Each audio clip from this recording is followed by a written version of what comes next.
ಎಲ್ಲರಿಗೂ ನಮಸ್ಕಾರಗಳು. ಮತ್ತೊಮ್ಮೆ ಕಿರಣ್ ಇನ್ಸೈಟ್ಸ್ ಟಾಪ್ ಗ್ರೇಡಿಂಗ್ ಅಪ್ಡೇಟ್ಗೆ ಸ್ವಾಗತ.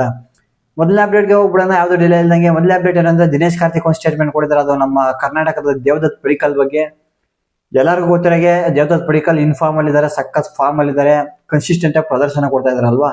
ಲಾಸ್ಟ್ ಇಯರ್ ಅಷ್ಟೇ ಸಖತ್ ಪರ್ಫಾರ್ಮೆನ್ಸ್ ಕೊಟ್ಟಿದ್ರು, ಮತ್ತೆ ಈ ಇಯರ್ ಅಷ್ಟೇ ಆಡಿರೋ 2 ಮ್ಯಾಚ್ ಅಲ್ಲಿ 2 ಮ್ಯಾಚ್ಗೂ 50-50 ಸಖತ್ತಾಗಿ ಆಡ್ತಾ ಇದಾರೆ. ಆದ್ರಿಂದ ಇವ್ರು ಏನ್ ಹೇಳ್ತಾ ಇದಾರೆ ದಿನೇಶ್ ಕಾರ್ತಿಕ್, ಇವ್ರನ್ನ ಇಂಡಿಯನ್ ಟೀಮ್ ಇಂದ ಜಾಸ್ತಿ ದಿನ ದೂರ ಇಡಕ್ಕಾಗಲ್ಲ, ಇವ್ರನ್ನ ಆದಷ್ಟು ಬೇಗ ಇಂಡಿಯನ್ ಟೀಮ್ ಸೆಲೆಕ್ಟ್ ಮಾಡ್ಬೇಕು ಅಂತ ಡೈರೆಕ್ಟ್ ಆಗಿ ಹೇಳ್ತಾ ಇದಾರೆ. ಹೌದು, ಯಾಕೆ ಆಗ್ಬಾರ್ದು ಅಂತ ಹೇಳ್ತೀವಿ.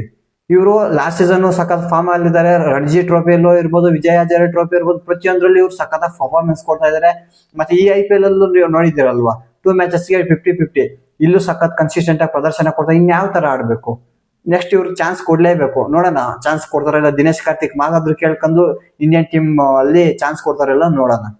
ಅಪ್ಡೇಟ್ ನಂಬರ್ 2, ನಮ್ಮ RCB ಪ್ಲೇಯರ್ ಆದಂತಹ ದೇವದತ್ ಪಡಿಕ್ಕಲ್ ಒಂದು ಸ್ಟೇಟ್ಮೆಂಟ್ ಕೊಟ್ಟಿದ್ದಾರೆ ಟೀಮ್ ಡೇವಿಡ್ ಬಗ್ಗೆ. ಅದು ನೈಟು ಎಲ್ಲ ಟೀಮ್ ಡೇವಿಡ್ ಇನ್ನಿಂಗ್ಸ್ ನೋಡಿರ್ತೀರ, ಯಾವ ತರ ಆಡಿದ್ರು ಅಂತ. ಚೆನ್ನಾಗಿ ಹುಚ್ಚನಾಗಿ ಹೊಡೆದಂಗ್ ಹೊಡೆದ್ರಲ್ವಾ, ಸಖತ್ತಾಗಿ ಆಡಿದ್ರು. ಅದು ಇವ್ರು ದೇವದತ್ ಪಡಿಕ್ಕಲ್ ಚೆನ್ನಾಗಿ ಆಡಿದ್ರಲ್ವಾ. ಆ ದೇವದತ್ ಪಡಿಕ್ಕಲ್ ಏನ್ ಹೇಳ್ತಾ ಇದೆ ಅಂದ್ರೆ, ಇವ್ರು ದೇವದತ್ ಪಡಿಕ್ಕಲ್ ಸ್ವಲ್ಪ ಪಾಯಿಂಟ್ ಅಲ್ಲೇ ಔಟ್ ಆದಾಗ ಇವ್ರಿಗೇನು ಬೇಜಾರಾಗಿಲ್ಲಂತೆ. ಯಾಕಂದ್ರೆ ಇವ್ರು ಇನ್ನಿಂಗ್ಸ್ ನೋಡಿದ್ದಾದ್ಮೇಲೆ ಹೇಳಿದ್ದಾರೆ, ನಾನು ಔಟ್ ಆಗಿದ್ದು ನನ್ಗೆ ಬೇಜಾರಾಗಿಲ್ಲ, ಯಾಕಂದ್ರೆ ಇವರು ನನಗಿಂತೂ ಸಖತ್ತಾಗಿ ಆಡಿದ್ರಲ್ವಾ, ನಾನಿದ್ದಿದ್ರು ಈ ತರ ಆಡಕ್ ಆಗ್ತಾ ಇದ್ದಿಲ್ಲ, ಆ ರೇಂಜಿಗೆ ಬ್ಯಾಟಿಂಗ್ ಆಡಿದ್ರು. ಒಂಥರ ನೋಡಕ್ಕೆ ಸಖತ್ ಖುಷಿ ಆಯ್ತು, ನಾನು ಹೆಂಗೋ ಆಗ ಅನ್ಕೊಂಡೆ, ನನ್ಗೆ ಔಟ್ ಆಗಿದ್ದೆ ನನ್ಗೆ ಬೆಸ್ಟ್ ಆಯ್ತು ಅಂತ ದೇವದತ್ ಪಡಿಕ್ಕಲ್ ಹೇಳಿದ್ದಾರೆ. ಅಪ್ಡೇಟ್ ನಂಬರ್ 3 ಏನಂದ್ರೆ, CSK ಬಗ್ಗೆ ಅಪ್ಡೇಟ್ ಬರ್ತಾ ಇದೆ. ಏನಂದ್ರೆ ಡೇವಲ್ಡ್ ಬ್ರೇವಿಸ್ ನಿಮ್ಗೆಲ್ಲ ಗೊತ್ತಿರಾಗೆ ಅವ್ರು ಇಂಜುರಿ ಆಗಿದ್ದಾರೆ, ಇನ್ನೂ ರಿಕವರಿ ಆಗಿಲ್ಲ. ಅವ್ರು ಆಗ್ತಾರೆ ಅಂತಾನೆ ಇದಾರೆ, ಇನ್ನೂ ಆಗ್ಲೇ ಇಲ್ಲ. ಇವಾಗ ಬರ್ತಾ ಇರೋ ಅಪ್ಡೇಟ್ ಪ್ರಕಾರ ಏನಂದ್ರೆ, ಸಾಟರ್ಡೆ ಇದೆ ಅಲ್ವಾ ಡೆಲ್ಲಿ ಮ್ಯಾಚು, ಆ ಮ್ಯಾಚ್ಗೆ ಇವರು 90% ಆಡೋ ಸಾಧ್ಯತೆ ಇದೆ ಅಂತ ಅಪ್ಡೇಟ್ ಬರ್ತಾ ಇದೆ. ಫಿಟ್ನೆಸ್ ಎಲ್ಲ ಕ್ಲಿಯರ್ ಮಾಡಿದಾರಂತೆ, ಆದ್ರಿಂದ ಡೆಲ್ಲಿ ಮ್ಯಾಚ್ ನ ಆಡೋ ಸಾಧ್ಯತೆ ಇದೆ ಅಂತ ಬರ್ತಾ ಇದೆ. ಮತ್ತೆ ಇನ್ನೊಂದು ಅಪ್ಡೇಟ್ ಏನು ಅಂದ್ರೆ, ಧೋನಿ ಬಗ್ಗೆ. ಧೋನಿಗೆ ಅವರು ಅಷ್ಟೇ ಇನ್ನೂ ಅವ್ರ ಫಿಟ್ನೆಸ್ ಟೆಸ್ಟ್ ಮಾಡಿಲ್ಲ ಅಂತೆ. ಇನ್ನೊಂದು 2 to 3 days ಒಳಗಡೆ ಫಿಟ್ನೆಸ್ ಟೆಸ್ಟ್ ನ ಮಾಡ್ತಾರಂತೆ. ಇವ್ರು ಏನಾದ್ರು ಫಿಟ್ ಆದ್ರೆ, ಒಂದ್ ವೇಳೆ ಏನಾದ್ರು ಫಿಟ್ ಆದ್ರೆ ಆಗ DC ಮೇಲೆ ಇವರು ಆಡುವ ಸಾಧ್ಯತೆ ಇದೆ ಅಂತ ಅಪ್ಡೇಟ್ ಬರ್ತಾ ಇದೆ. ಅಪ್ಡೇಟ್ ನಂಬರ್ 4 ಏನಂದ್ರೆ, ನಮ್ಮ RCB ಪ್ಲೇಯರ್ ಆದಂತಹ ಭುವನೇಶ್ವರ್ ಕುಮಾರ್ ನೆನ್ನೆ ಆಯುಷ್ ಮಾತ್ರ ವಿಕೆಟ್ ತಗೊಂಡ್ರಲ್ವಾ, ಆ ವಿಕೆಟ್ ತಗೋತಾ ಇದ್ದಾಗನೇ ಇವ್ರು ಒಂಥರ 200 ಮೈಲಿಗಲ್ಲು ತಲುಪಿದ್ರು. ಇದು ಪೇಸರ್ಸ್ ಅಲ್ಲಿ ಇವರೇ ಮೊದಲು, ಪೇಸರ್ಸ್ ಅಲ್ಲಿ ಯಾರು ಮಾಡಿಲ್ಲ. ಇನ್ನ ಸ್ಪಿನ್ನರ್ಸ್ ಅಲ್ಲಿ ಬಂದು ಯುಜವೇಂದ್ರ ಚಹಲ್ 220 ಸಮಥಿಂಗ್ ಏನೋ ವಿಕೆಟ್ಸ್ ಅಲ್ಲಿ ಇದ್ದಾರೆ. ಪೇಸರ್ಸ್ ಅಲ್ಲಿ ಇವರೇ ಮೊದಲು 200 ರೀಚ್ ಆಗಿರೋದು, ಇದೊಂದು ರೆಕಾರ್ಡ್ ಆಗಿದೆ. ಅಪ್ಡೇಟ್ ನಂಬರ್ 5, RR ನ ಕ್ಯಾಪ್ಟನ್ ಆದಂತಹ ರಿಯಾನ್ ಪರಾಗ್ ಧ್ರುವ್ ಜುರೆಲ್ಗೆ ಕ್ರೆಡಿಟ್ ಕೊಟ್ಟಿದ್ದಾರೆ ಅಂತ ಹೇಳ್ಬೋದು. ಯಾಕಂದ್ರೆ ಇವಾಗ ನಿಮ್ಗೆಲ್ಲ ಗೊತ್ತಿರಾಗೆ RR GT ವಿರುದ್ಧ ವಿನ್ ಆಯ್ತಲ್ವಾ, ಲಾಸ್ಟ್ 2 overs ಅಲ್ಲಿ 15 runs ಏನೋ ಬೇಕಾಗಿತ್ತು. ಆ ಟೈಮಲ್ಲಿ 19th over ಬಂದು ಇವರು ಜೋಫ್ರಾ ಆರ್ಚರ್ ಆಗ್ತಾರೆ. ಆ ಐಡಿಯಾ ಕೊಟ್ಟಿದ್ದು ಯಾರಂದ್ರೆ ಧ್ರುವ್ ಜುರೆಲ್ ಅಂತೆ. ಧ್ರುವ್ ಜುರೆಲ್ ಹೇಳಿದ್ರಂತೆ ಜೋಫ್ರಾ ಆರ್ಚರ್ನ ಆಡ್ಸೋಣ ಅಂತ. ಆವಾಗ 4 runs ಕೊಟ್ರಲ್ವಾ, ಆದ್ರಿಂದ ಒಳ್ಳೆ ಡಿಸಿಷನ್ ಆಯ್ತು. ಇದನ್ನ ಈ ಕ್ರೆಡಿಟ್ ನ ಬಂದು ಧ್ರುವ್ ಜುರೆಲ್ಗೆನೆ ಕೊಟ್ಟಿದ್ದಾರೆ. ಒಂಥರ ಗುಡ್ ಅಂತಾನೆ ಹೇಳ್ಬೋದು. ಹೌದು, ಇವಾಗ ವಿಕೆಟ್ ಕೀಪರ್ಸ್ಗೂ ಮತ್ತೆ ಕ್ಯಾಪ್ಟನ್ ನಡುವೆ ಸಖತ್ ಸಂಬಂಧ ಇರುತ್ತೆ. ಯಾಕಂದ್ರೆ ವಿಕೆಟ್ ಕೀಪರ್ ಅವ್ರಿಗೆಲ್ಲ ಗೊತ್ತಾಗುತ್ತೆ, ಯಾವ ತರ ಏನು ಪ್ರತಿಯೊಂದು ವಿಕೆಟ್ ಕೀಪರ್ಗೆ ಈಸಿಯಾಗಿ ಗೊತ್ತಾಗುತ್ತೆ. ಆದ್ರಿಂದ ಕ್ಯಾಪ್ಟನ್ಗೆ ಸಲಹೆ ಕೊಟ್ಟಿದ್ರಲ್ವಾ, ಅವ್ರು ಸಲಹೆ ಕೊಡೋದನ್ನ ಇವ್ರು ತಗೊಂಡಿದಾರಲ್ವಾ, ಇವ್ರು ಕ್ಯಾಪ್ಟನ್ ಆಗಿನೂ ಅವ್ರು ಹೇಳಿರೋದನ್ನ ಇವ್ರು ಕೇಳಿದಾರಲ್ವಾ, ಇದೊಂಥರ ಗ್ರೇಟ್ ಗೆಸ್ಚರ್ ಅಂತಾನೆ ಹೇಳ್ಬೋದು.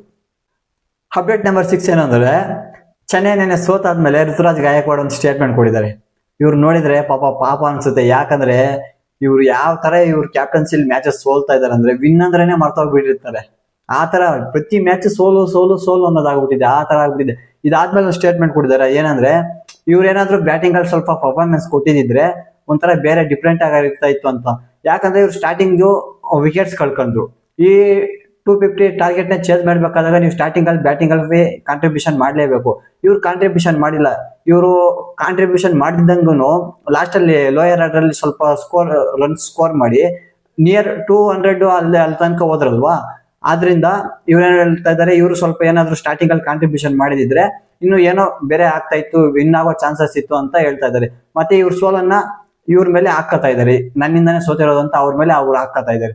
ಹೌದು, ಹಾಕೊಳ್ಳೇಬೇಕು. ಯಾಕಂದ್ರೆ ಕ್ಯಾಪ್ಟನ್ಸಿ ಯಾವ್ದೇ ಟೀಮಲ್ಲಾಗ್ಲಿ captain leading from the front ಅಲ್ಲಿ ಇರ್ಬೇಕು. ಹೌದು, ಇಲ್ಲ ಅಂದ್ರೆ ಕಷ್ಟ ಆಗುತ್ತೆ. ಅವರು ಬ್ಯಾಟಿಂಗ್ ಪರ್ಫಾರ್ಮೆನ್ಸ್ ಅಲ್ಲಿ ಇದು ಬಂದಿಲ್ಲ ಅಂದ್ರೆ ಕ್ಯಾಪ್ಟನ್ಸಿ ಮಾಡೋಕ್ಕೂ ಕಷ್ಟ ಆಗುತ್ತೆ. ಆದ್ರಿಂದ ಕ್ಯಾಪ್ಟನ್ ಆದವನಿಗೆ ಬ್ಯಾಟಿಂಗ್ ಅಲ್ಲೂ ಪರ್ಫಾರ್ಮೆನ್ಸ್ ಕೊಡ್ತಾ ಇದ್ರೆ ಅವ್ರಿಗೂ ಅವಾಗ ಕ್ಯಾಪ್ಟನ್ಸಿಲೂ ಐಡಿಯಾ ಬರೋದು, ಒಂಥರ ಸಖತ್ತಾಗಿ ಮಾಡಕ್ ಆಗೋದು. ಇಲ್ಲಾಂದ್ರೆ ಆ ಬ್ಯಾಟಿಂಗ್ ಅಲ್ಲಿ ಸ್ಕೋರ್ ಬಂದಿಲ್ಲ ಅಂದ್ರೆ ಆ ಪ್ರೆಷರ್ ಬಂದು ಕ್ಯಾಪ್ಟನ್ಸಿ ಬೀಳುತ್ತೆ, ಆಗ ಸಖತ್ ಕಷ್ಟ ಆಗುತ್ತೆ. ಆದ್ರಿಂದ ಈ ಸೋಲನ್ನ ಇವರೇ ಒಪ್ಕೊಂಡಿದ್ದಾರೆ ಅಂತ ಹೇಳ್ಬೋದು. ಅಪ್ಡೇಟ್ ನಂಬರ್ 7 ಏನಂದ್ರೆ, ಸ್ಟೀಫನ್ ಫ್ಲೆಮಿಂಗ್ ಒಂದು ಸ್ಟೇಟ್ಮೆಂಟ್ ಕೊಟ್ಟಿದ್ದಾರೆ, ಅದು ಸಂಜು ಸ್ಯಾಮ್ಸನ್ ಬಗ್ಗೆ.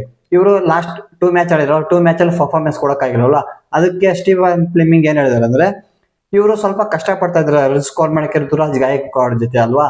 ಇವ್ರು ಏನ್ ಹೇಳ್ತಾ ಇದಾರೆ, T20 ಇದೆಲ್ಲ ಆಗೋದು ಕಾಮನ್ ಇದೆ, ಬಟ್ ಒಂದ್ಸಲ ಇವಾಗ T20 ವರ್ಲ್ಡ್ ಕಪ್ ಅಲ್ಲೆಲ್ಲ ಯಾವ ತರ ಪರ್ಫಾರ್ಮೆನ್ಸ್ ಕೊಟ್ಟರು, ಒಂದ್ ಇನ್ನಿಂಗ್ಸ್ ಬಂದ್ಮೇಲೆ ಕನ್ಸಿಸ್ಟೆಂಟ್ ಆಗಿ ಪ್ರದರ್ಶನ ಕೊಟ್ಟರು, ಸಖತ್ ಡೇಂಜರಸ್ ಬ್ಯಾಟ್ಸ್ಮನ್ ಆಗಿ ಕಾಣಿಸ್ಕೊಂಡ್ರಲ್ವಾ. ಇವಾಗ ಹೇಳ್ತಾ ಇರೋದೇನಂದ್ರೆ, ಇವರು ಈ ತರ ಒಂದ್ ಇನ್ನಿಂಗ್ಸ್ ಏನಾದ್ರು ಬಂದ್ರೆ ಇಲ್ಲೂ ಸ್ವಲ್ಪ ಡೇಂಜರಸ್ ಆಗಿ ಆಗ್ತಾರೆ. ಇವ್ರನ್ನ ನಾವೇನ್ ಮಾಡ್ಬೇಕಂದ್ರೆ, ಇವ್ರಿಗೆ ಕಾನ್ಫಿಡೆನ್ಸ್ ಅನ್ನೋದು ಕೊಡ್ಬೇಕು, ಕಾನ್ಫಿಡೆನ್ಸ್ ಅನ್ನೋದು ಕೊಟ್ಟು ಬ್ಯಾಕ್ ಮಾಡ್ತಾ ಇರ್ಬೇಕು, ಇವರಿಂದ ಪ್ರದರ್ಶನ ಬರುತ್ತೆ ಅಂತ ಹೇಳ್ತಾ ಇದ್ದಾರೆ. ಇದು ಇವತ್ತಿನ ಟಾಪ್ ಕ್ರಿಕೆಟಿಂಗ್ ಅಪ್ಡೇಟ್ಸ್ ಆಗಿತ್ತು. ವಿಡಿಯೋ ಇಷ್ಟ ಆಗಿದೆ ಅನ್ಕೋತೀನಿ. ವಿಡಿಯೋ ಇಷ್ಟ ಆಗಿದ್ರೆ ಲೈಕ್ ಮಾಡಿ, ಶೇರ್ ಮಾಡಿ, ಸಬ್ಸ್ಕ್ರೈಬ್ ಮಾಡ್ಕೊಳ್ಳಿ ಅಂತ ಹೇಳ್ತಾ ಮತ್ತೆ ಸಿಗೋಣ ಮುಂದಿನ ವಿಡಿಯೋದಲ್ಲಿ. ಅಲ್ಲಿ ತನಕ ಇವಾಗ ಬಾಯ್.